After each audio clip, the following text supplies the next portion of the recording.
Opa, fiel! Primeiramente quero pedir para que você deixe o like e se inscreva no canal se você ainda não é inscrito. Então, fiel, hoje tem Corinthians e Curitiba, venho trazer o pré-jogo e a escalação do Corinthians para esse jogo.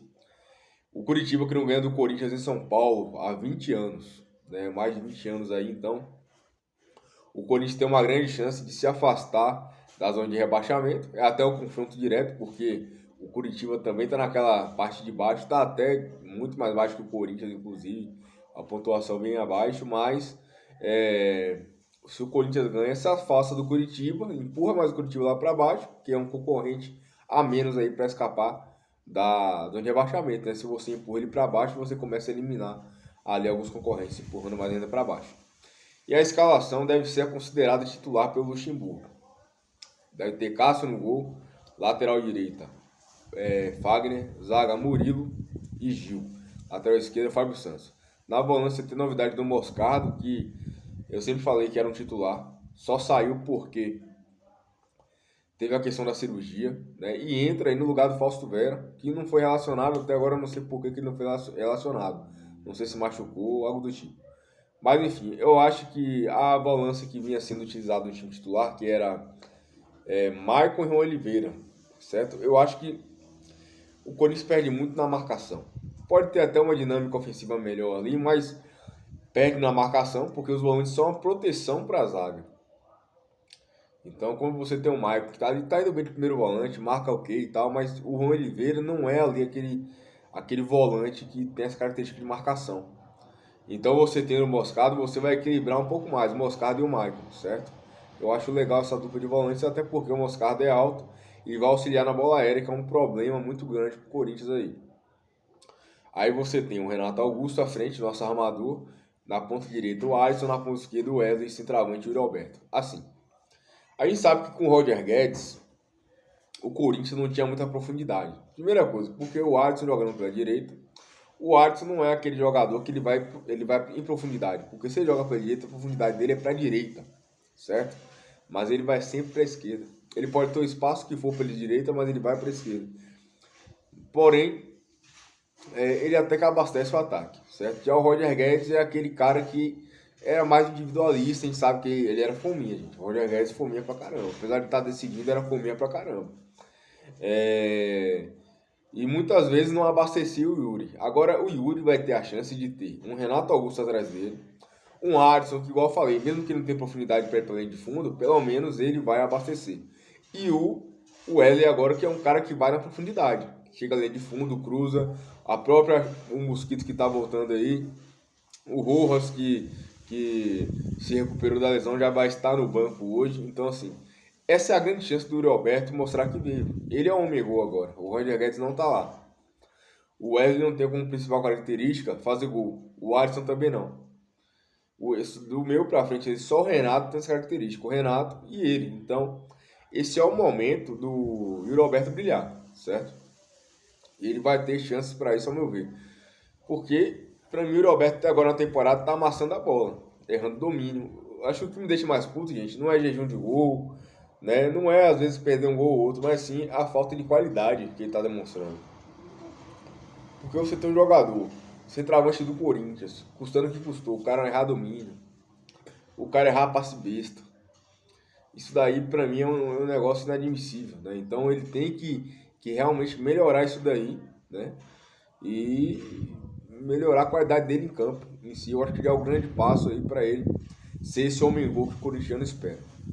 O Curitiba, gente, que deu uma melhorada nos últimos jogos, tá lá embaixo, é igual, por exemplo, tem dois times que estão lá na zona da degola, que estão lá embaixo, que pra mim a posição deles não diz o futebol que eles estão jogando.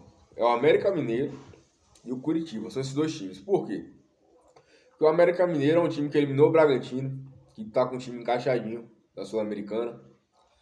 É um time que deu um trabalho pro Flamengo na casa do Flamengo, meu amigo. Não ganhou por sorte, porque o Flamengo conseguiu fazer o gol de cabeça lá no finalzinho, certo? A gente viu o trabalho que deu pro Corinthians. Enfim, é um time que não tá lá essas coisas, mas a gente vê que tem futebol para estar acima dali. E o Curitiba, a melhor que deu nos últimos jogos. O Curitiba vem muito bem nos últimos jogos, né? Teve esses tropeços nas últimas rodadas, mas assim, vinha muito bem, uma evolução muito boa, ganhando, né? Uma marcação encaixada e tal. Então, assim, tá apresentando também um futebol legal. Só que o Curitiba vai com 2 jogadores desfalcados. O melhor jogador do time para mim, que é o Bruno Gomes, um volante muito bom. Fez um golaço contra o Botafogo, inclusive. E o lateral deles. Então, o Curitiba vai com 2 desfalques, né? Jogo na casa do Corinthians. O Corinthians vai com o time considerado titular. Então aí o corintiano espera uma vitória. Mesmo que nós não tenhamos aquela soberba, né, como muitos times por aí têm, mas a gente espera a vitória aí em cima do Curitiba, na nossa casa. Inclusive, se o Corinthians ganha, a gente respira muito bem. A gente respira muito bem e pode se tornar aí uma virada para olhar mais acima na tabela, certo? Gostaria de falar também em relação ao jogo que a gente já vai ter quarta-feira. Não diretamente, mas assim, vocês não acham, gente, comente aqui, que o planejamento está sendo feito da forma errada? Porque você coloca o time reserva no mata-mata da Sul-Americana, deu certo, graças a Deus, mas coloca o time reserva lá. Aí você vai com o titular no Brasileirão 4 dias antes de você jogar uma semifinal de Copa do Brasil que vale 30 milhões. Eu acho muito arriscado, minha opinião, tá? Ah, mas tem que focar no brasileiro, tem que focar no brasileiro. Mas assim, se fosse de colocar os caras, eu teria colocado contra o News Old Boys lá. Certo? Time titular, porque se acontece, por exemplo, uma lesãozinha muscular, há uma coisinha aqui, outra ali, tem uma semana ainda que pode recuperar o cara. Agora, 4 dias antes, é meio complicado, né? Então, eu acho meio arriscado você usar o Renato, você usar alguns jogadores aí que poderiam estar sendo poupados, né? Até o próprio Fábio Santos, que não vai aguentar jogar hoje, quarta-feira, na minha opinião, ele não aguenta, certo? Agora você está dizendo, então você acha que o Fábio Santos teria que ficar, ou melhor, o Renato Augusto teria que ficar aí uma semana e meia sem jogar? Não. Aí nesse caso ele tem que jogar porque o planejamento foi feito da forma errada. Ele devia ter jogado 4 dias atrás contra os News Old Boys. Mas, como não jogou, aí vai jogar hoje e vai jogar quarta-feira seguidamente com 35 anos de idade.